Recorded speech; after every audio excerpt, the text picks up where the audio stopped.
This is the Chuck E. Cheese's Pizza Time Theater in Redding, California, otherwise known as Chuck E. Cheese's Pizza or Chuck E. Cheese's.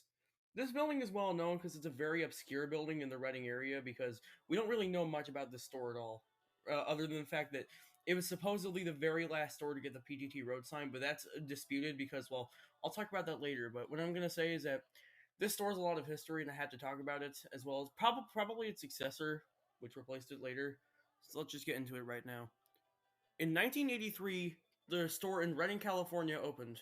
It was Chuck E. Cheese's Pizza Time Theater. They had most of the stuff more like, most PTTs had. Like this stuff, and this stuff. Like, you all know about that stuff. We all do. In the late 80s, they probably got the 1986 major remodel, which involved adding checkers, getting wood paneling on the walls, removing most of the PTT decor and replacing it with more up to date decor, if you know what I mean. And they replaced their balcony stage with, I want to believe, a rocker or C stage. We actually really don't know. That's the thing.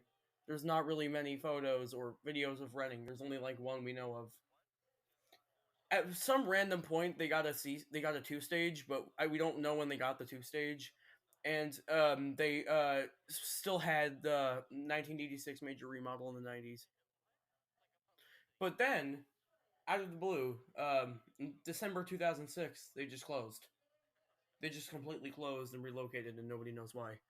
It's either because the store was in a really bad area, it was crammed right here between, I think, the salon where that's now, and it's in a very weird spot. People usually didn't know there was a Chuck E. Cheese's there, and it's in a very strange area. It's across from a hotel and a few other smaller businesses, so it's a really strange spot for a major restaurant chain. Another thing is that the store was supposedly very, very outdated, but, well, that's disputed. I'm going to get into that right now. So there's a 7 year gap between the only footage of the store at all in 1999 and their closure in December 2006. There's a massive 7 year gap between that.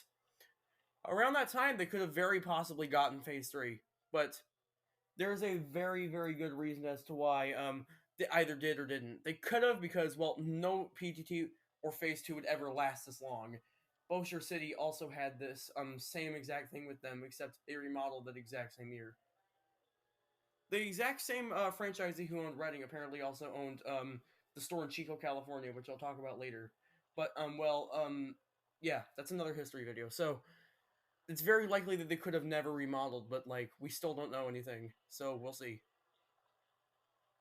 So in December 2006, they relocated to a newer store in a much more profitable area. That store is a 2005 remodel, and it is still there to this day. That's kind of about it. But like, if you want to know more, I'll talk about what happened to the building after. And like, there's a whole like rabbit hole of me trying to find out what happened to the store because it's a very mysterious story and a very interesting one. So we had no idea where the store was or if it was like demolished or rebuilt or anything. But as it seems, this shopping center that's right here, which is next to the salon, after I did a lot of research, if you go to this road right here and you see a lot of these buildings, these are still here. These buildings right here in the video are still here, and there's this one too. The thing is, this building where Reading was is actually still there. I think that might actually be the road sign too, right there. And well, it's not there anymore. It's a shopping center. It was split up into a shopping center in apparently mid 2007. So yeah, the building is no longer intact, but that road sign pole might actually be authentic. We'll see though. I could be completely wrong. See, the whole point is I'm trying not to add my own personal opinions into this because Nathan Spees does that, and I don't think anybody really cares for his history videos. No offense, bro, but like we have to have an unopinionated video, so that's what I'm doing right now. Yeah, so that's the history of Chuck E. Cheese and Reading. Tell me in the comments what store should I do next in about 5 minutes. Well, it's not really it yet. There's a little more to do with this. Yeah, so like we don't really have much of this store at all. We have like barely any photos whatsoever and like one video of the store from 1999 like I said. This video was uploaded by CEC Footage Man and was from a VHS tape of just some teens going around and like messing around. And they just wanted to Chuck E. Cheese's cuz why not? Go check out his video to see the footage and I'll see you later. Bye.